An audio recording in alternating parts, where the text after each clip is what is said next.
Nomor 5. Salah Lima. satu langkah kebijakan moneter yang dilakukan pemerintah dalam menekan laju inflasi adalah dengan mengurangi jumlah uang yang beredar di masyarakat. Kebijakan tersebut dilakukan dengan cara C. Fadia jawab Jual C, surat berharga. menjual surat berharga. Yang lain, Intan jawaban Tan. Menjual surat berharga, Kak.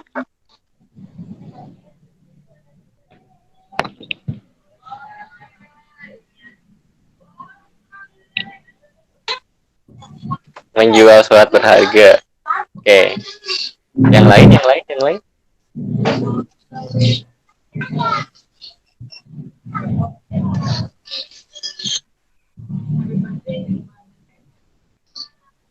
Itu D juga. Oke. D juga itu aku salah baca chat kayaknya D juga itu ya nomor sebelumnya. Sorry. Ya, jadi kita sekalian review ya. Salah satu langkah kebijakan moneter adalah kebijakan yang dilakukan oleh siapa? Oleh bank. Oleh bank apa? Bank Indonesia. Bank sentral, bank umum. Iya, bank Indonesia. Iya. Oke, jadi kebijakan moneter adalah kebijakan yang dilakukan oleh bank sentral ya. Nah, bank sentral di Indonesia itu namanya Bank Indonesia. Kayak gitu. Nah, selain kebijakan moneter, itu ada satu kebijakan lagi yang namanya kebijakan fiskal. Kalau kebijakan fiskal, pelakunya siapa? Pemerintah. Pemerintah, ya benar. Terus, lanjut. Dalam menekan laju inflasi adalah dengan mengurangi jumlah uang yang beredar. Oke. Jadi, untuk menekan laju inflasi, itu kita mengurangi jumlah uang yang beredar. Kebijakan menekan jumlah uang yang beredar itu disebut dengan kebijakan ekspansif atau kontrak ya.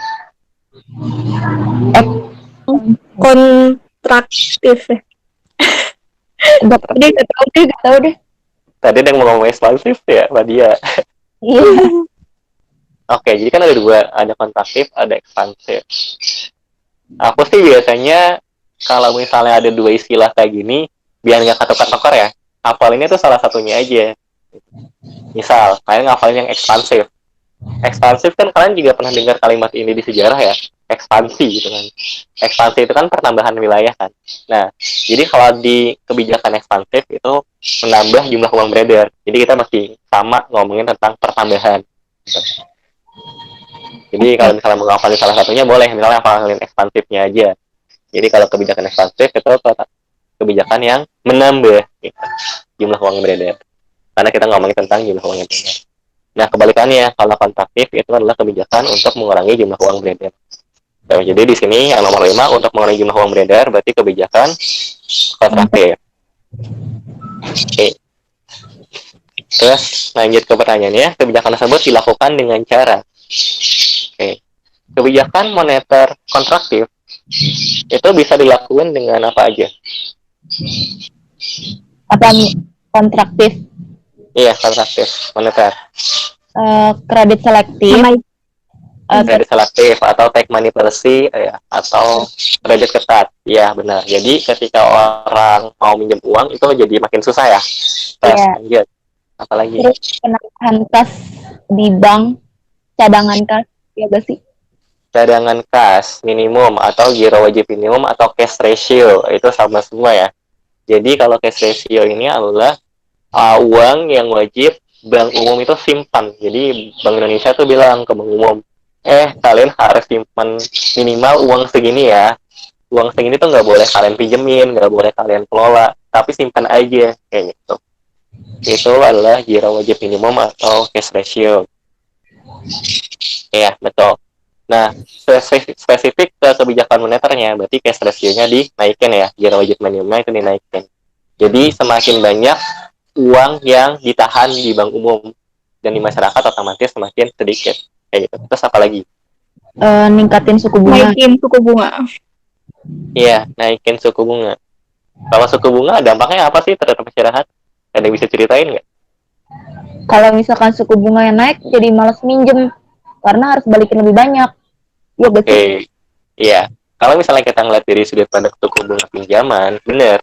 Ketika kita sebagai orang yang mau meminjam uang nih ya, gue mau minjem uang, terus gue ngeliat nih, wah suku bunganya lagi tinggi, berarti harus balikin uangnya nanti lebih banyak dong, karena kan harus bayar bunganya juga kan, kayak gitu.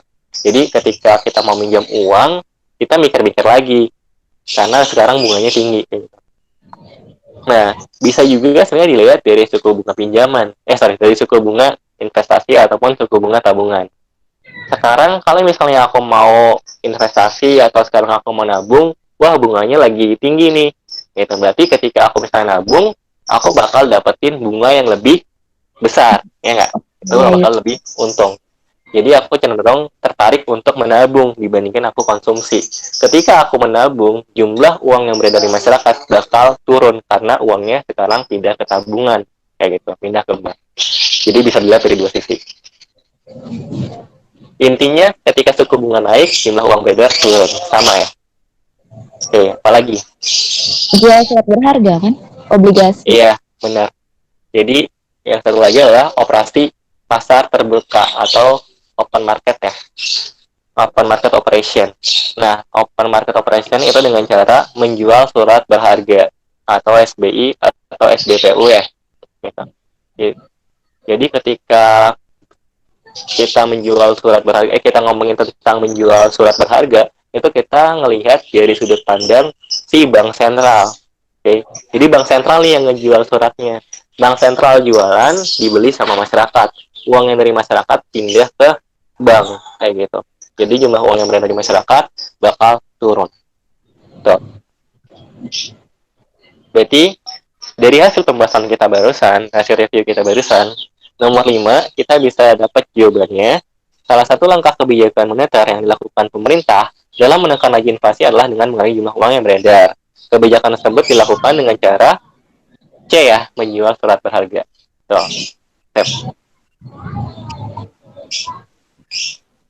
Kalau menurunkan suku bunga yang A itu kan berlawanan tadi, itu berarti ekspansif. Yang B juga ekspansif. Terus yang D juga ekspansif. Yang E juga ekspansif, jelas ya. Sip. Mantap, mantap. Ada pertanyaan nomor 5? Enggak. Nggak ada. Kalau kebijakan fiskal, itu ada apa aja ya? Kebijakan fiskal. Pemerintah tuh bisa ngapain aja sih? Naikin pajak. Naikin Naikin pajak. pajak. Terus Kalau naikin pajak itu ekspansif atau kontraktif? Kontraktif. Kontraktif, ya. Ketika pajak naik, berarti kita sebagai warga negara punya kewajiban membayar pajak, uang dari yang kita punya itu pindah ke pemerintah lebih banyak. Berarti jumlah uang beredar dari masyarakat bakal semakin sedikit. So, selain pajak apa lagi? itu APBN, pengeluaran pemerintah. Ya, pengeluaran pemerintah atau government expenditure atau belanja pemerintah. So, kalau misalnya kebijakannya kontraktif, pengeluaran pemerintahnya gimana? Naik atau turun? Turun. Turun kalau kontraktif ya? Ya, betul. Terus lanjut, ada lagi nggak? Pajak, pengeluaran pemerintah, ada lagi nggak? nggak tahu. Yang bisa gua di soal. Nah, ada satu lagi subsidi biasanya yang keluar di soal. Kalau misalnya kebijakan fiskalnya lagi kontraktif, subsidinya bakal dikurangin. Misalnya kayak subsidi BBM. BBM itu kan disubsidi. Gitu. Jadi ketika pemerintah pengen ngelakuin kebijakan fiskal kontraktif, ya udah subsidi BBM-nya diturunin aja. Harga BBM bakal naik. Orang setiap hari beli BBM, maka masyarakat bakal harus bayar BBM lebih mahal kan sekarang. Gitu. Nah, pembayaran masyarakat yang semakin mahal, otomatis jumlah uang yang berada di masyarakat akan semakin sedikit.